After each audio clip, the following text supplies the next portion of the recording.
Hello students, आप सभी का हमारा प्यारा सा YouTube channel toppers classes by S में फिर से एक बार स्वागत है।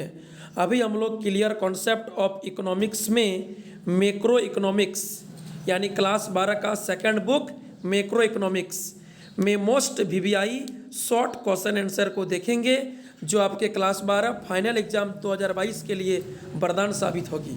ठीक है, तो चलिए अभी हम लोग मैक्रो इकोनॉमिक्स जो इकोनॉमिक्स का सेकंड बुक है उसमें हम लोग फर्स्ट चैप्टर में most 20 VVI short question answer को देखेंगे और पूरा क्लियर कॉन्सेप्ट के साथ समझेंगे। देखिए पहला प्रश्न क्या बोल रहा है। पहला प्रश्न बोल रहा है समष्टि अर्थशास्त्र का प्रतिपादक किसे कहा जाता है। समष्टि अर्थशास्त्र यानी MACRO मैक्रो इकोनॉमिक्स का प्रतिपादक फादर ऑफ मैक्रो इकोनॉमिक्स किसे कहा जाता है। तो इसका उत्तर होगा JM कीन्स को। ठीक है, JM कीन्स को समष्टि अर्थशास्त्र का प्रतिपादक यानी फादर ऑफ मैक्रो इकोनॉमिक्स कहा जाता है। अगला प्रश्न है क्वेश्चन नंबर 2, मैक्रो शब्द की उत्पत्ति किस शब्द से हुई है। क्वेश्चन बोल रहा है मैक्रो शब्द की उत्पत्ति किस शब्द से हुई है। तो इसका उत्तर होगा ग्रीक भाषा के मैक्रोस से। ठीक है, ग्रीक भाषा के मैक्रोस से मैक्रो शब्द की उत्पत्ति हुई है, जो एक इंग्लिश वर्ड है। ठीक, मैक्रोच एक ग्रीक वर्ड है लेकिन मैक्रो एक अंग्रेजी वर्ड है। चलिए अगला प्रश्न है क्वेश्चन नंबर 3, व्यापार चक्र का सिद्धांत किस अर्थशास्त्र की शाखा में शामिल है। व्यापार चक्र यानी बिजनेस के बारे में, खरीद बिक्री के बारे में किस अर्थशास्त्र की शाखा में अध्ययन किया जाता है। तो व्यापार चक्र का सिद्धांत समष्टि अर्थशास्त्र यानी मैक्रो इकोनॉमिक्स में किया जाता है। ठीक है, चलिए अगला प्रश्न है समष्टि अर्थशास्त्र के मुख्य उपकरण क्या हैं।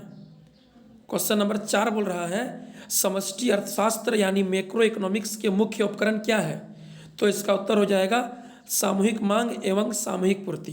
याद रखिएगा समष्टि अर्थशास्त्र के मुख्य उपकरण 2 गो है, सामूहिक मांग एवं सामूहिक पूर्ति, एग्रेगेट डिमांड एवं एग्रेगेट सप्लाई, AD एवं AS। ठीक, चलिए अगला प्रश्न है क्वेश्चन नंबर 5, एक आधुनिक अर्थव्यवस्था के चारों क्षेत्रों का नाम लिखिए।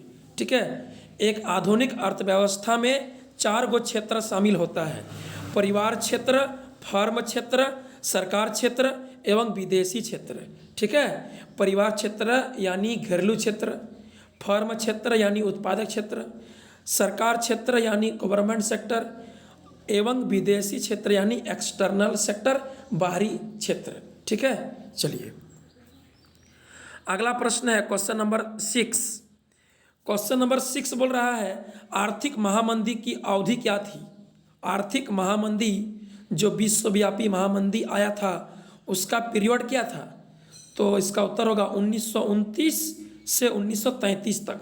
ठीक है, पूरे विश्व में महामंदी आया था जिसको आर्थिक महामंदी कहते हैं, जिसमें अर्थव्यवस्था में भारी मात्रा में बेरोजगारी छा गया था, रोजगार का स्तर बहुत ज़्यादा घट गया था, उस उत्पादन स्तर घट गया था, वस्तु का मांग घट गया था, हजारों कारखाना बंद हो गया था, लेबर लोग को कारखाना से फैक्ट्री से निकाल दिया गया था।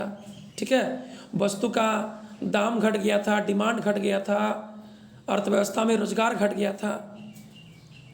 आर्थिक महामंदी का अवधि होगा 1929 से 1933, जिसको विश्वव्यापी महामंदी कहते हैं। ठीक है, अगला प्रश्न है क्वेश्चन नंबर 7, टिरियटेट इकोनॉमिक पॉलिटिक्यू नामक पुस्तक के लेखक कौन है। क्वेश्चन बोल रहा है टिरियटेट इकोनॉमिक पॉलिटिक्यू नामक पुस्तक के लेखक कौन है। तो इसका उत्तर होगा JB से। याद रखिएगा JB से ने अपना एक पुस्तक लिखा है जिसका नाम है टिरियटेट इकोनॉमिक पॉलिटिक्यू। ठीक है, चलिए अगला प्रश्न है क्वेश्चन नंबर 8, 1936 में प्रकाशित कीन्स के ग्रंथ का क्या नाम है। 1936 में प्रकाशित कीन्स के ग्रंथ का क्या नाम है। तो इसका उत्तर होगा the general theory of employment interest and money, ठीक है। 1936 में प्रकाशित कीन्स के ग्रंथ का नाम है the general theory of employment interest and money, ठीक। चलिए अगला प्रश्न है क्वेश्चन नंबर 9। क्वेश्चन नंबर 9 बोल रहा है M.H. स्पेंसर द्वारा दी गई समष्टि अर्थशास्त्र यानी मैक्रो इकोनॉमिक्स की परिभाषा लिखिए।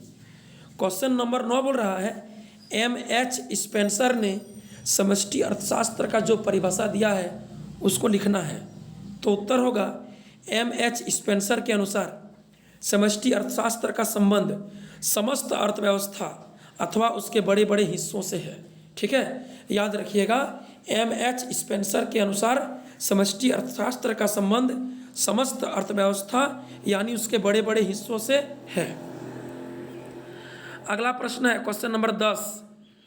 क्वेश्चन नंबर 10 बोल रहा है पूंजीगत वस्तु के उदाहरण दीजिए। पूंजीगत वस्तु किसको बोलते हैं? जो उत्पादन प्रक्रिया में काम करके मध्यवर्ती वस्तु को अंतिम वस्तु में चेंज करता है उसको पूंजीगत वस्तु कहते हैं। जैसे मशीन, औजार, भूमि, बिल्डिंग आदि, ठीक है। याद रखिएगा पूंजीगत वस्तु मतलब जिसमें हमारा पूंजी का अधिक भाग खर्च होता है, ठीक है। मशीन, औजार, भूमि, बिल्डिंग आदि। अगला प्रश्न है स्टॉक एवं प्रवाह के कुछ उदाहरण दीजिए। क्वेश्चन नंबर 11 बोल रहा है स्टॉक एवं प्रवाह यानी स्टॉक एंड फ्लो के कुछ एग्जाम्पल देना है। तो उत्तर स्टॉक में क्या क्या आएगा? संपत्ति, गोदाम में रखा हुआ गेहूं की मात्रा, एक टंकी में रखा पानी, दो स्थानों के बीच की दूरी, ये फिक्स रहता है, ये स्थिर रहता है, ठीक है। ये स्टॉक है, ये चेंज नहीं होगा, ठीक है। प्रवाह, प्रवाह का अर्थ है जो फ्लो होगा, घटते बढ़ते रहेगा। जैसे व्यक्ति का इनकम, व्यक्ति का पैसा का खर्च, बचत, निवेश, नदी का पानी, गेहूं का खरीद बिक्री, ये सब प्रवाह है, ये सब घटते बढ़ते रहेगा। ये सब गत्यात्मक अवधारणा है, ये सब फॉलो होते रहेगा, कम बेसी होते रहेगा। लेकिन स्टॉक का अर्थ है जमा रहेगा। गोदाम में रखा हुआ गेहूं, दो स्थान का बीच का दूरी, एक टंकी में रखा पानी, किसी का धन संपत्ति, ये सब स्टॉक है। लेकिन किसी का इनकम, किसी का खर्च, किसी का बचत, किसी का निवेश, नदी का पानी, गेहूं का खरीद बिक्री, ये सब प्रवाह है, फ्लो है, ठीक है। चलिए अगला प्रश्न देखिए। अगला प्रश्न है क्वेश्चन नंबर 12। क्वेश्चन नंबर 12 बोल रहा है समष्टि आर्थिक चरों के उदाहरण दीजिए। समष्टि अर्थशास्त्र में हम लोग क्या क्या पढ़ेंगे उसका एग्जाम्पल देना है, ठीक है। समष्टि आर्थिक चरों का उदाहरण देना है। उत्तर होगा समष्टि आर्थिक चरों के निम्नलिखित उदाहरण हैं। पहला, आय एवं रोजगार का सिद्धांत के बारे में पढ़ेंगे समष्टि अर्थशास्त्र में। दूसरा, सामान्य कीमत स्तर का सिद्धांत के बारे में पढ़ेंगे समष्टि अर्थशास्त्र में। तीसरा, मुद्रास्फीति का सिद्धांत के बारे में पढ़ेंगे समष्टि अर्थशास्त्र में। चौथा, व्यापार चक्रों का सिद्धांत के बारे में पढ़ेंगे समष्टि अर्थशास्त्र में। पांचवा, आर्थिक विकास का सिद्धांत के बारे में पढ़ेंगे समष्टि अर्थशास्त्र में। छठा, राष्ट्रीय आय का सिद्धांत के बारे में पढ़ेंगे समष्टि अर्थशास्त्र में। यानी समष्टि आर्थिक चर का उदाहरण देने बोला है, इसका मतलब समष्टि अर्थशास्त्र में हम किसका किसका अध्ययन करेंगे। तो आय रोजगार के बारे में पढ़ेंगे, सामान्य कीमत स्तर के बारे में पढ़ेंगे, मुद्रास्फीति के बारे में पढ़ेंगे, व्यापार चक्र के बारे में पढ़ेंगे, आर्थिक विकास के बारे में पढ़ेंगे, राष्ट्रीय आय के बारे में पढ़ेंगे, ठीक है। चलिए अगला प्रश्न है समष्टि अर्थशास्त्र को संक्षेप में क्या कहते हैं? समष्टि अर्थशास्त्र को, मैक्रो इकोनॉमिक्स को संक्षेप में क्या कहते हैं? तो इसका उत्तर होगा आय एवं रोजगार का सिद्धांत। याद रखिएगा समष्टि अर्थशास्त्र को संक्षेप में आय एवं रोजगार का सिद्धांत कहते हैं, ठीक है। इनकम एंड एम्प्लॉयमेंट का थ्योरी होता है समष्टि अर्थशास्त्र। अगला प्रश्न है क्वेश्चन नंबर 14। समष्टि अर्थशास्त्र में केंद्रीय समस्याओं का समाधान कैसे होता है? समष्टि अर्थशास्त्र में, मैक्रो इकोनॉमिक्स में केंद्रीय समस्याओं का समाधान कैसे होता है? तो इसका उत्तर होगा सरकारी नीति या योजना तंत्र द्वारा। याद रखिएगा, ठीक है। समष्टि अर्थशास्त्र में केंद्रीय समस्याओं का समाधान सरकार यानी सार्वजनिक क्षेत्र, गवर्नमेंट सेक्टर, सरकारी नियम के द्वारा, सरकारी नीति के द्वारा या योजना के द्वारा प्रॉब्लम को सॉल्व करती है। ठीक है, चलिए अगला प्रश्न है क्वेश्चन नंबर 15, मैक्रोज एवं मैक्रो में क्या अंतर है? यह प्रश्न बहुत ज़्यादा इम्पोर्टेंट है। ठीक है, मैक्रोज एवं मैक्रो में क्या अंतर है? तो इसका उत्तर होगा मैक्रोज एक ग्रीक शब्द है जबकि मैक्रो एक अंग्रेजी शब्द है, याद रखिएगा। ठीक है, मैक्रोज एवं मैक्रो में क्या अंतर है? दोनों सुनने में एक जैसा है लेकिन अंतर है।